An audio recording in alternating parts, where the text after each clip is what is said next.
নমস্কার।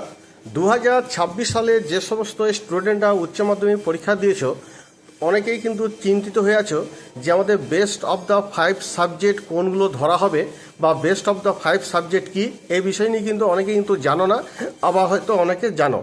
যাই হোক, আজকে আমি ভিডিওতে আলোচনা করতে চলেছি উচ্চ মাধ্যমিকের কোন সাবজেক্টগুলো বেস্ট অফ দ্য 5 সাবজেক্ট বাছা হবে এবং কিভাবে সেটা বাছা হবে বা নাম্বার অ্যাকাউন্ট করা হবে রেজাল্ট কার্ডের মধ্যে, সেটাই কিন্তু আমি তোমাদের সামনে আজকে তুলে ধরেছি এই ভিডিওতে।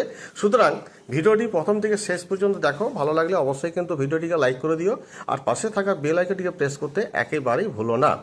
দেখো, যে সমস্ত ছাত্ররা ধরো 5টা সাবজেক্ট রেখেছো, তোমাদের কিন্তু 5টা সাবজেক্টই কিন্তু পাস করতে হবে। অর্থাৎ এখানে বেস্ট অফ দ্য 5 সাবজেক্ট বলতে তাকে 5টা সাবজেক্টই কিন্তু পাস করতে হবে।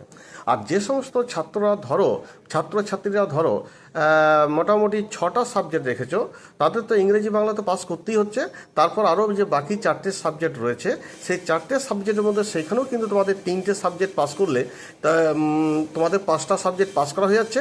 কিন্তু যে 5টা সাবজেক্টের সব থেকে বেশি বেশি করে নাম্বার থাকবে, সেই 5টা সাবজেক্টই কিন্তু তোমাদের কি করা হবে না, এই বেস্ট অফ দ্য 5 সাবজেক্টের মধ্যে বাছাই করা হবে বা রেজাল্ট কার্ডে তোমাদের নাম্বারগুলো যোগ করা হবে।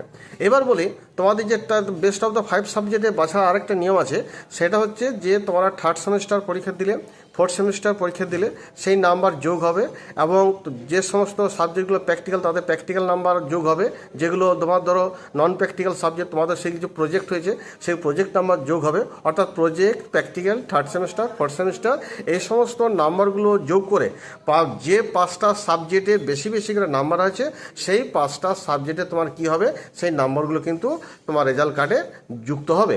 আর যে সাবজেক্টে তোমার ধরো কম নাম্বার আছে, ধরো কম নাম্বার পেয়েছো, সেই সাবজেক্টের নাম্বারটি কিন্তু ধরা হবে না। সেই সাবজেক্টের নাম্বারটা ছেড়ে দিয়ে বাকি 5টা সাবজেক্টের যে নাম্বারগুলো বেশি বেশি করে পেয়েছো, সেই 5টা সাবজেক্টের নাম্বারটা কাউন্ট করে তোমার রেজাল্ট কার্ডে সেটা কিন্তু তোলা হবে। এইটা হচ্ছে বেস্ট অফ দ্য 5 সাবজেক্ট নিয়ম, বা এইভাবে তোমাদের কিন্তু নাম্বারটা তোলা হবে। যাই হোক, পরিশেষে বলি, যদি আমার ভিডিওটি অবশ্যই ভালো লেগে থাকে, একটা অবশ্যই কিন্তু লাইক করে দিও। ধন্যবাদ।